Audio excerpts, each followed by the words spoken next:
Anak yang pemilik villa datang. Ada pesan dari bapak udah meninggal. Katanya nih villa buat bapak saja. Itu kalimat tambah ajib.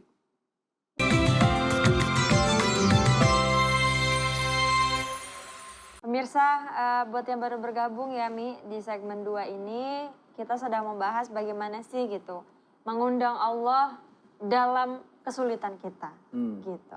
Jangan sampai ketika kita sedang menghadapi kesulitan tuh kayak stuck gitu, nggak ada yang bisa dituju, nggak ada yang bisa disamperin. Padahal ternyata yang dituju dan bisa disamperin itu lebih dekat daripada yang bisa kita bayangkan gitu. Tenang aja.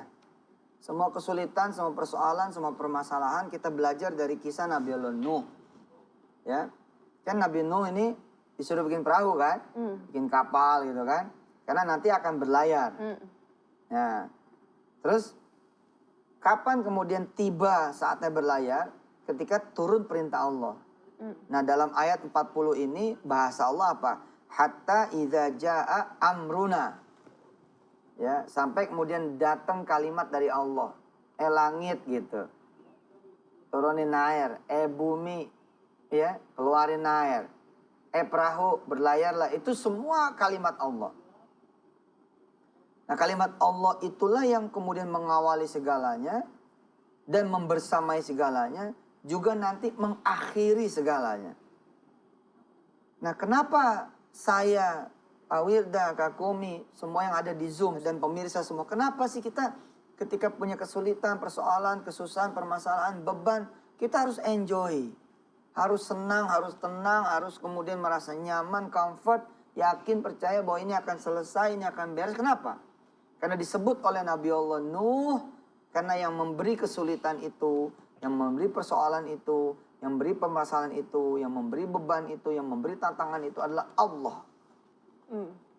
Lalu siapa Allah? Tadi bukan yang semena-mena, bukan yang kejam, bukan yang gak ada nawa itu baiknya, bukan yang gak ada kebaikannya. Disebut oleh Nabi Allah Nuh nanti di ayat 41-nya. Ghafurur Rahim.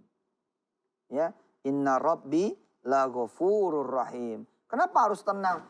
Ya, kalau kuliah saya nggak kebayar, kenapa saya harus tenang? Pasti ada maksud dari Allah yang baik. Gitu. Hah? Kira-kira gitu. Nah, nanti orang tua yang anaknya bandel segala macam, udah. Merapat ke Allah, kembalikan pada Allah, merapat pada Allah, kembalikan pada Allah. Ternyata anak yang paling bandel itu besok yang memimpin keluarga, ya naik kemudian setinggi-tingginya derajat. Karena berubah, karena jadi anak hebat. Ya, tadinya suami gelisah dengan perangai istri. Istri gelisah dengan perangai suami. Lalu menyadari, oh ini perintah Allah. Oh ini kalimat Allah. Mati-mati saya menjadi suami dia, mati-mati saya menjadi istri dia misalkan. Ini semua sudah ketentuan Allah. Oke, kalau gitu ya Allah aku kembali kepadamu. Aku kembalikan kepadamu. Maka wiridnya, hasbunallah wa ni'mal wakil. Ni'mal maula wa ni'mal nasir. La hawla wa la quwata illa billahil aliyil azim. Aku pasrah ya Allah.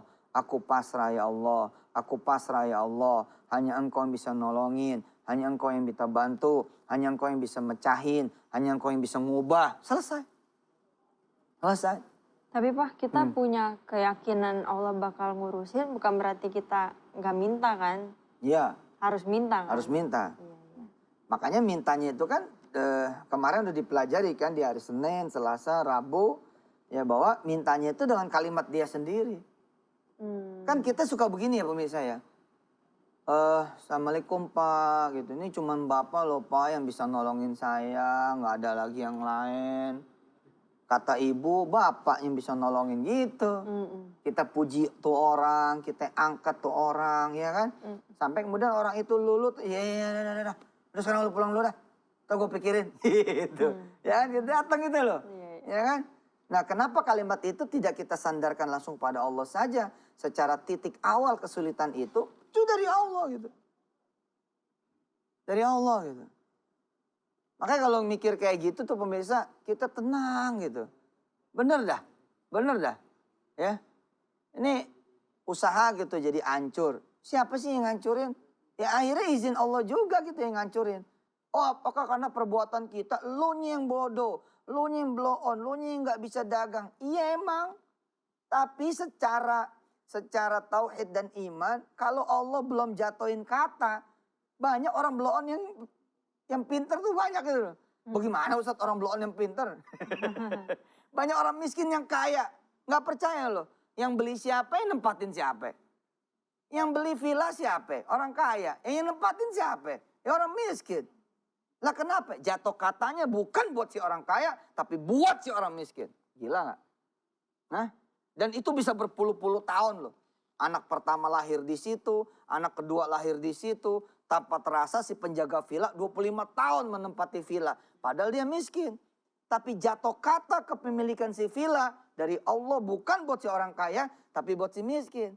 Di usia kemudian villa 25 tahun ke depan, anak yang pemilik villa datang. Ada pesan dari bapak udah meninggal. Katanya nih villa buat bapak saja. Itu kalimat tambah ajib.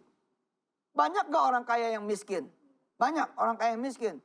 Dia belum berubah loh jadi miskin. Tapi perintah Allah, kalimat Allah udah turun kepada dia. Selesai juga tuh. Perintah Allah inilah yang harus kita cabut jika kesulitan itu menghiasi diri kita. Karena upaya apapun mentok ji.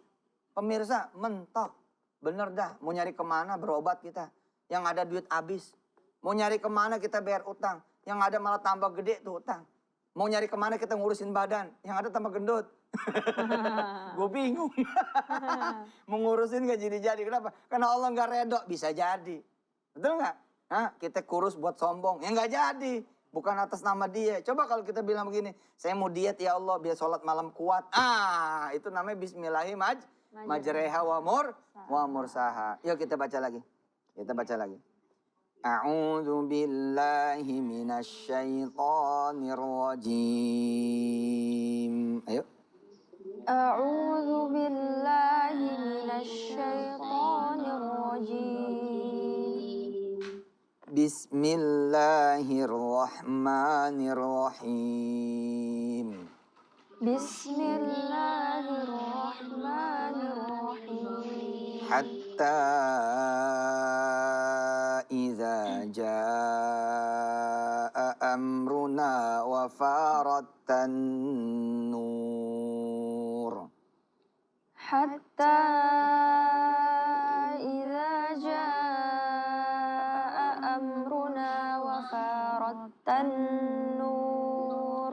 Qul nahmil fiha min kullin zawjayn ithnaini wa ahlaka illa Qul nahmil fiha min kullin zawjayn ithnaini wa ahlaka illa man sabaqa alaihi alqawlu wa man aman. وأهلك إلا من سبق عليه القول ومن آمن وما آمن معه إلا قليل وما آمن معه إلا قليل. Nah pemirsa, kalau kemudian kita jatuhnya menjadi orang yang beriman kepada Allah, maka kita masuk kepada gerbong Nabi Nuh. Saya percaya kok Pak Ustadz. Percaya apa? Saya bisa bayar utang. Kenapa? Ada Allah. Berarti kita masuk pada gerbongnya Nabi Nuh. Saya percaya Pak Ustadz. Percaya apa? Insya Allah Pak Ustadz. Pokoknya beres dah. S1 saya kelar. Ketemu judulnya. Ketemu outline-nya. Insya Allah skripsi beres. Beriman dia. Kenapa emang? Karena otak saya pinter. Nggak masuk gerbong Nabi Nuh. Tapi kalau dia bilang, karena ada Allah. Dia masuk gerbong Nabi Nuh. Bu, ini masih banyak dagangannya. Iya Pak Ustadz. Nggak laku. Insya Allah Pak Ustadz bakal laku. Emang apa? Kan ini apa jam segini belum laku. Kan ada Allah ntar yang borong. Masuk gerbong Nabi Nuh. Gerbong Nabi Nuh masuk dia. Insya Allah saya bakal sehat Pak Ustadz. Kok bisa? Ya bisa lah. Allah ntar yang nyembuhin. Masuk gerbong Nabi Nuh. Ya. Kak baca dulu ayat 40 surat Hud. Hadiah buat pemirsa. Mudah-mudahan pemirsa bisa punya anak yang saleh-saleh insya Allah. Bismillah Kak. A'udzu billahi minasy syaithanir rajim. Bismillahirrahmanirrahim. Hatta idza jaa amruna wa farattan nur. قل نحمل فيها من كل زوجين اثنين وأهلك إلا من سبق عليه القول وما آمن معه إلا قليل. Masya Allah. Ayo Kak Kumi. Bismillahirrahmanirrahim. Hatta idza jaa amruna wa farattan nur. Qul nahmil fiha min kullin zawjayn ithnayn wa ahlaka illa man sabaqa alayhi alqawlu وما آمن معه إلا قليل. Ya Allah, siapa yang mendengar ayat ini dan paham bahwa kesulitan darimu, kesusahan darimu, persoalan, permasalahan, beban, kesedihan darimu, lalu dia percaya benar-benar darimu dan mau mengembalikan kepadamu, hasbunallahu wa ni'mal wakil, ni'mal maula, ni'mal nasir, la haula wa la quwata illa billahil aliyil azim. Maka angkatlah kesulitan itu, angkatlah kesusahan itu, angkatlah persoalan dan permasalahan yang sedang dihadapi oleh kawan-kawan pemirsa nikmatnya sedekah ini ya Allah. Siapa yang mendengar ayat ini dan kemudian meyakini bahwa engkaulah segala-galanya, darimulah juga semuanya bermula, dan darimu nanti akan semuanya berakhir, maka mudah-mudahan pertolongan itu menjadi hak semua yang mendengar ayat ini insya Allah. Siapapun yang sulit menikah, sulit punya anak, sulit bayar utang, sulit kerjaan, sulit usaha, sulit bayar ini bayar itu, angsuran ini angsuran itu, sulit belanja, sulit kemudian nundukin orang, sulit ngelembutin hati anak, sulit memperbaiki akhlak istri, sulit kemudian memperbaiki akhlak suami, sulit kemudian nyekolahin, nyantrening, ngulain cucu, sulit apa aja dah. Insya Allah mudah-mudahan kesulitan itu karena diimani datangnya darimu dan dikembalikan padamu. Mudah-mudahan betul-betul engkau menolong kami semua ya Allah. Wa sallallahu ma'ala nabiyina Muhammad wa alihi walhamdulillahi rabbil alamin. Termasuk kesulitan di negeri ini Kak. Corona. Ini karena corona ini udah perintah Allah gitu. Jadi kita harus meyakini itu bahwa segala ikhtiar kita itu adalah ibadah kita, bukan Tuhan. Yep. Oke? Ya. Masker bukan Tuhan. Oke? Sabun, apa semua bukan Tuhan. Vaksin juga bukan Tuhan. Kita harus memahami ini semua adalah Allah, Allah, Allah. Terus apa yang Allah kehendaki? Nah, ntar kita belajar lagi dah. Di hari-hari yang akan datang. Insya Allah. Semoga pemirsa tenang. Karena semua kesulitan datang dari Allah. Dan Allah Maha Pengampun lagi Maha Penyayang.